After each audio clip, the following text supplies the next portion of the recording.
Hey guys, so I was just wondering if you deCREW the people in your life. Friends, coworkers, acquaintances, etc. Now, if you don't know what that word is, well, I don't blame you because I just made it up. And I got the inspiration from the word from all this Stefan Molyneux chatter that's going on the internet. Still, it's been like a month since the copyright claims and the DMCAs or whatever the acronym was. And don't get me wrong, I am mad about that. I'm pretty upset. I think that he should make a lengthy podcast or video addressing everything, putting it all out on the table, coming clean, getting the whole story out there, setting it straight. I think he owes that to his listeners and his subscribers. I mean, Joe Rogan brought it up on his show with him a couple weeks ago, and I mean, he was riding him pretty hard. He was bringing up every sensitive little topic that has come up in the recent past. And let me tell you, Joe Rogan, he can hold his own. I am a big fan of his podcast now after listening to that podcast, the most recent one with Molyneux specifically, because he rode him, man, and he didn't back down, and he had good arguments himself, and I think Molyneux was, sweating it a little bit. But the argument that he gave on there and the excuse or whatever you want to call it was not good enough. I think it was very vague and it left a lot of questions in the air and it didn't address everything. So anyway, just wanted to get that out of the way. And one of the criticisms of him, mainly for years now, has been that he advocates defooing. Defooing, those of you that don't listen to the radio or his radio show, it just means that you break away from your foo. Or family of origin, I can't talk. Family of origin. And he doesn't just say this as a first resort, contrary to what's been thrown out there by some FDR whistleblowers. I mean, he might have used to do that, but I listen to his call-in shows pretty consistently now, on 2 times speed because they are rather lengthy. And everyone that I've heard him give that advice to, he definitely says, talk to them first. Go to counseling with them. Try to make amends. Tell them how you feel. See if they're empathetic. So I know every time I've heard him give that advice, he says, do that first. And then if that doesn't work and they still have all this cognitive dissonance and they're, just walking away from the conversation, they don't want to listen, they don't want to say sorry like they mean it, then maybe defoo is an option. But anyway, so I came up with this term, deCREW, which basically just applies defooing to friends, which he actually does talk about doing. He doesn't tell anyone to do anything. He makes that very clear. He's only ever done that once. But he does say that if you're willing to have people in your life that are willing to use force against you, aka status, if you're willing to have status in your life, then you can't say that you're an adherent to a moral and consistent philosophy such as voluntarism, however you say that fucking word, I still don't know. Because how can I have even a shred of self-esteem, a shred of pride in my own existence, if I'm willing to hang out with people who want me shot? I mean, that's sick. And if we're not willing to do that, like if we're not willing to put our personal relationships to the test, if we're not willing to do that, that's fine. Nobody has to do anything.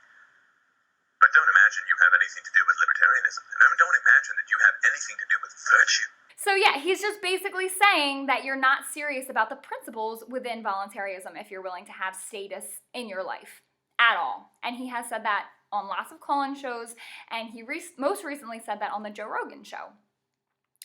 And I was thinking about it, that's kind of a ridiculous idea. I am not for deCREWing. I don't deCREW anyone, and I was curious to see if any of you guys did. And if you did, is life better that way? Are you happy? I just don't know. I can't get on board with that idea. I personally like having people that are different from me in my life. It really helps having, different perspectives and kind of hearing what they think. And I don't know, that way you know what the other side's arguments are and you can keep, the enemies close, even though they're my friends usually, and acquaintances and coworkers, you can kind of get an idea of what the other team is saying, what the statist team is saying, what their main arguments are. And then that way, I get to practice my debate skills when I get into philosophical conversations with them. So, I mean, I think it's healthy to have differing perspectives all around you at all times. Definitely keep learning, keep practicing, keep articulating your own stances. I think that is rather healthy and nothing wrong with that. And then the more you hang around with statists, maybe what you're saying starts to slowly seep in, and I don't know, you may be able to have a little bit of an influence and convert them to a voluntarist or anarchist or whatever word you want to use, which is always good. Have you guys ever done that? I've never really, converting, I hate using that word, but I can't think of a better one at the moment, but have you guys ever done that? If you have, mad props. That's awesome. I cannot say that I've ever done that yet. And I like having friends that aren't anarchy all the time. Believe me, I consume it. I love talking about it. I love making videos about it, vlogs, writing about it. All the time. I really do. I love going to the meetups and the events and festivals or whatever you want to call them. But sometimes it is nice to just kind of turn your brain off from all that. I was listening to a podcast. I think it was on School Sucks with Brett Bennett and Derek J from Peace News Now. And they were kind of talking about friends, like people that they know and what they do to kind of turn off their brain for a second. They were saying some people like to watch TV, like mindless programs. Some people like to just turn up the radio and blast that poppy song out the window while they sing along. And I gotta tell you, I enjoy having conversations other than anarchy sometimes. Like, it is rather refreshing to, I don't know, just talk about orange is the new black, or, you know, how was that trip you just went on, or what's your kid up to these days, or just other things like that, or sometimes maybe even talk about a sports game. Yeah, I know, I'm such a collectivist. No, but seriously, actually, the sports thing, I only ever talk about that when they're in the playoffs anyway. You know, gotta be efficient. Why would I watch a game that doesn't even count? Don't do that. But anyway, yeah, it's nice. It's nice doing and talking about those different things every once in a while. So I would never, ever even think about deCREWing anyone in my life, unless they're just, you know, they're really annoying and won't shut up about stupid statist liberal Republican bullshit. I don't know. I've never actually done that, so I can't see myself ever doing that. But I think Molyneux is forgetting the level of indoctrination that the general public is dealing with without even knowing it. People go to government schools, they're raised in front of the TV for years, decades. If it took them that long hearing all that stuff, it might take decades for them to slowly unravel themselves out of it. Everybody's different.